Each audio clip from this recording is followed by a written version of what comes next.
Hello friends, ओम श्री गणेशाय नमः। जय श्री कृष्ण। आप सभी का स्वागत है आपके अपने यूट्यूब चैनल पर। फ्रेंड्स, आज हम आपको इस वीडियो में बताने जा रहे हैं वैशाख कृष्ण पक्ष की वरुथनी एकादशी की पौराणिक व्रत कथा, पूजा विधि, शुभ मुहूर्त, महत्व और नियम के बारे में। फ्रेंड्स, वीडियो शुरू करने से पहले आपसे रिक्वेस्ट है, अगर आप हमारे चैनल पर नए हैं और आपने अभी तक चैनल को सब्सक्राइब नहीं किया है तो प्लीज़ सब्सक्राइब कीजिएगा चैनल को, साथ ही प्रेस कीजिएगा बेल आइकन को, जिससे नए वीडियो से रिलेटेड नोटिफिकेशन आपको तुरंत प्राप्त हो सके। और वीडियो पसंद आने पर वीडियो को लाइक और शेयर जरूर कीजिएगा ताकि सभी भक्तों को इस वीडियो का लाभ प्राप्त हो सके। और कमेंट बॉक्स में जय श्री कृष्णा जरूर लिखिएगा।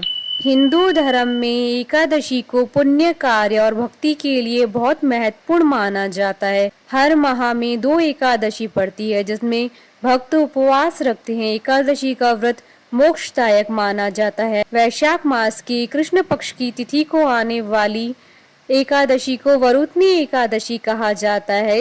पुराणों में इस एकादशी का बहुत महत्व बताया गया है। यह पुण्य और सौभाग्य प्रदान करने वाली एकादशी है।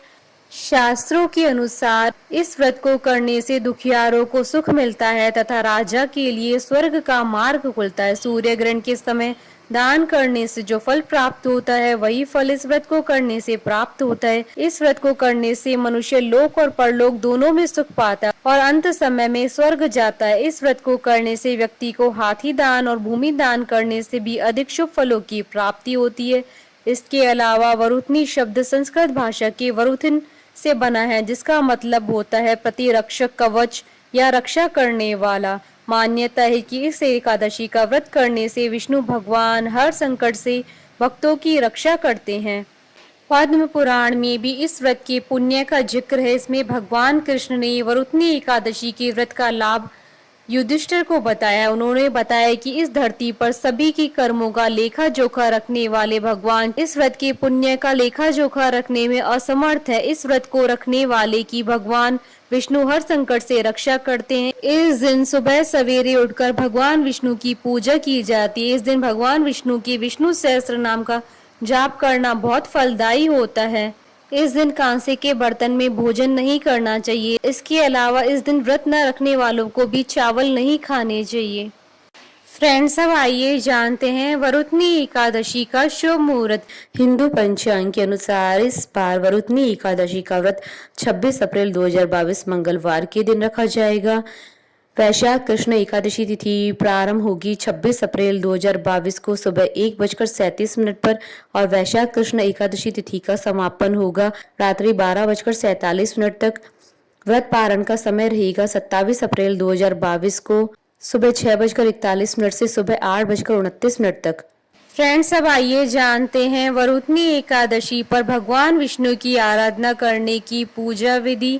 इस दिन भगवान मधुसूदन और भगवान विष्णु के वराह अवतार की प्रतिमा की पूजा की जाती है। दशमी तिथि की रात्रि में सात्विक भोजन करें। एकादशी का व्रत 2 प्रकार से किया जाता है। पहला निर्जला रहकर, दूसरा फलहार करके। एकादशी तिथि को सुबह सूर्योदय से पहले उठकर स्नान आदि से निवृत्त होकर इसके बाद व्रत का संकल्प लें।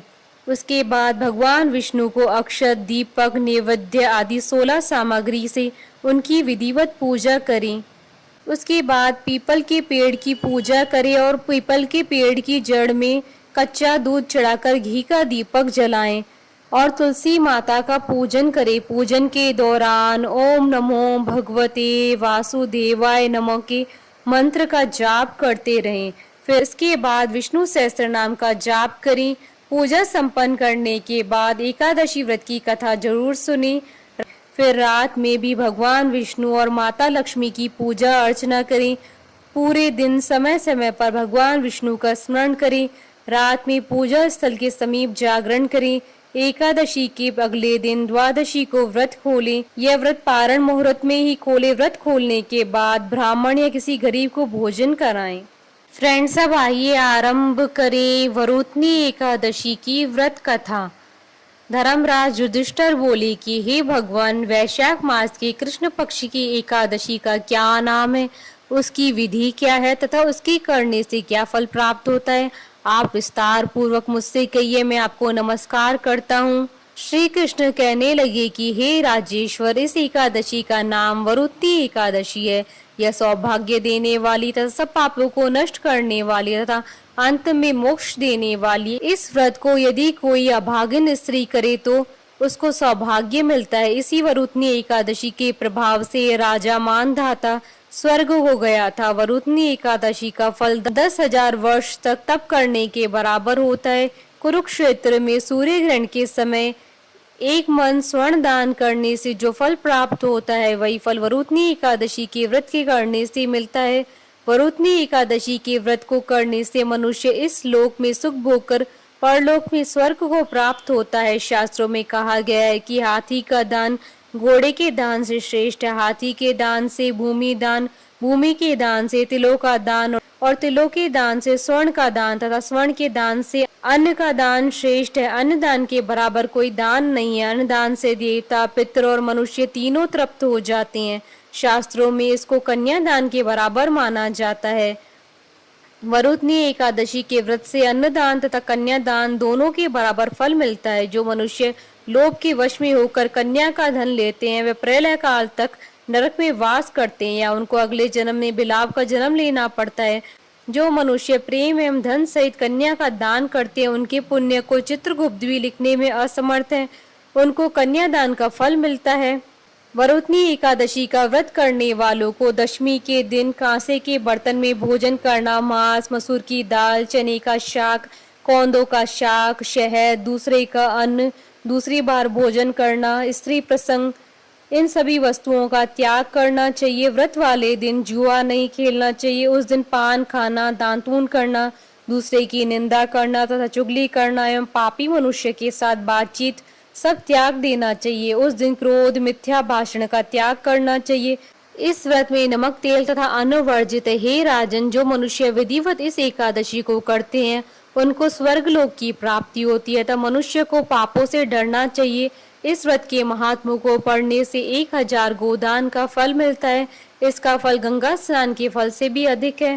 श्री कृष्ण बोले, हे राजेश्वर, अब मैं आपको वरुत्नि एकादशी की व्रत कथा के बारे में बताता हूँ, ध्यान पूर्वक सुनी।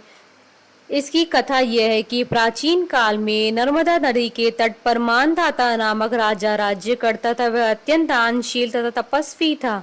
एक दिन जब वह जंगल में तपस्या कर रहा था तभी न जाने कहां से एक जंगली भालू आया और राजा का पैर चबाने लगा। राजा पूर्ववत अपनी तपस्या में लीन रहा। कुछ देर बाद पैर चबाते चबाते बालू राजा को घसीटकर पास के जंगल में ले गया। राजा बहुत घबराया मगर तापस धर्म अनुकूल उसने क्रोध और हिंसा न करके भगवान विष्णु से प्रार्थना की। करुण भाव से भगवान विष्णु को पुकारा। उसकी पुकार सुनकर भगवान श्री हरि विष्णु प्रकट हुए और उन्हें चक्र से भालू को मार डाला। राजा का पैर भालू पहले ही खा चुका था। इसे राजा बहुत ही शोकाकुल हुआ। उसे दुखी देखकर भगवान विष्णु बोले, हे वत्स, शोक मत करो, तुम मथुरा जाओ और वरुत्नि एकादशी का व्रत रखकर मेरे वराह अवतार मूर्ति की पूजा करो। इसके प्रभाव से पुनः सुदृढ़ अंगों वाले हो जाओगे। इस बालू ने तुम्हें जो काटा यह तुम्हारे पूर्व जन्म का अपराध था। भगवान की आज्ञा मानकर राजा मानधाता ने मथुरा जाकर श्रद्धा पूर्वक वरुत्नि एकादशी का व्रत किया। इसके प्रभाव से राजा शीघ्र ही पुनः सुंदर और संपूर्ण अंगों वाला हो गया।